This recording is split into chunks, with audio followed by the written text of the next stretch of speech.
I have brought you to Dozmary Pool. What I would suggest is if you come to Dozmary Pool, don't wear white trainers.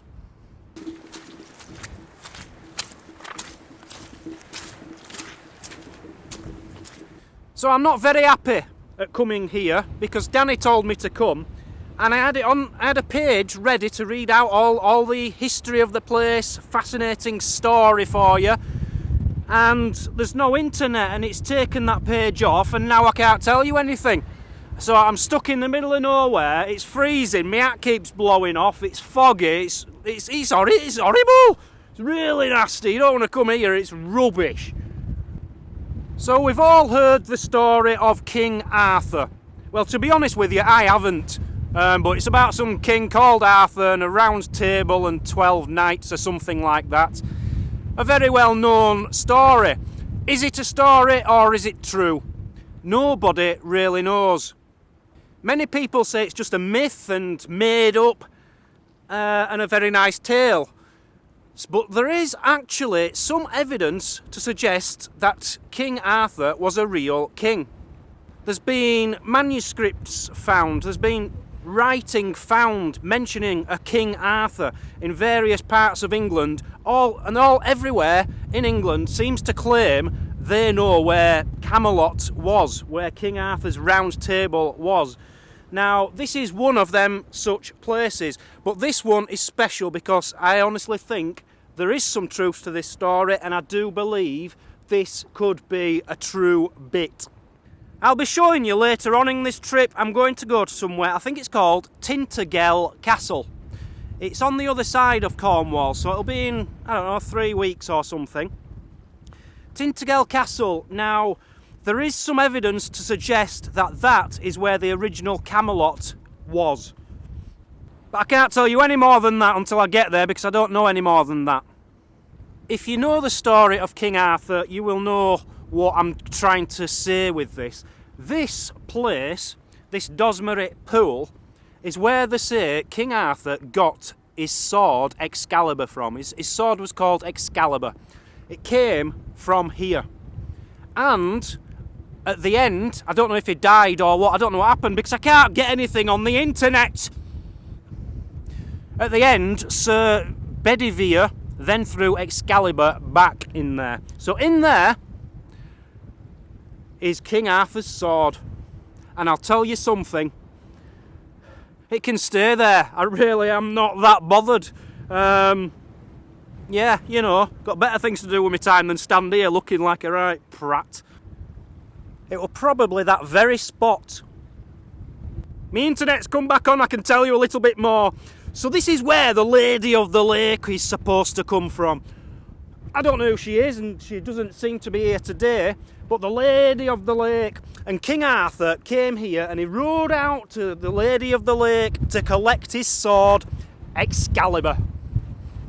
But then later on there was some Battle of Camlan, Battle of Camlan.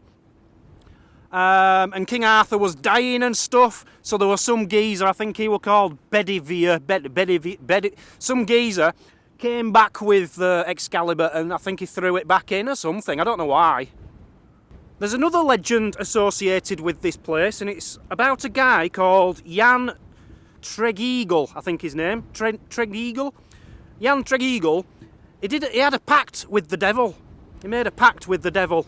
Lived his life as a really nasty, horrible, evil person. And then he got done. He got into a load of trouble for it and he shouldn't have done that. So he got condemned. He got condemned to life with a limpet shell with a hole in the bottom of it, and his job was to empty this lake with the limpet shell. Legend has it that you can see his ghost here and you can hear him in the howling wind.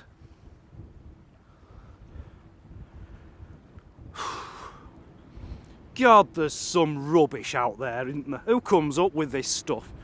Emptying a lake with a limpet with a hole in the bottom of it? That ain't going to happen, is it? It'll leak out for one. And you need something bigger than a limpet. They're tiny. And it's a big lake. Yeah, that didn't happen. So just a very quick little story for you there about King Arthur. Now, just to explain why I'm going to cut these videos into short segment videos for the time being, is because December is the month where us YouTubers earn the most money, okay? Because advertisers pay more to advertise on your videos. So basically, the more videos I put out, the more money I should make. And with it being December, I want to make the most of that. Another reason being, for example, if I went to Hurler's Stones, which I did the other day, that was mixed in with a few other things. If someone googled Hurler's Stones, my video wouldn't come up because it's mixed in with other things. If my video was called Hurler's Stones, people would search Hurler's Stones and find it, and it would help them doing the research of the areas I'm going to. So that's another reason I'm doing it. By the way, I'm trying to bring you an update on the charity situation, but for some reason the link to the charity isn't working, so I can't say who's donated. But what I can say is we've now raised £21,000. So please guys, if you want to donate, click in the description, go to diggingthecoast.com and click the links and just give us all your money. All your money. Give all your money to charity and feel better this Christmas. I will mention everybody who has donated as soon as I can get on that website, but it's not today. You all take care. If you'd like to donate to Rays of Sunshine, simply click the link in the description below and don't forget to subscribe to this channel.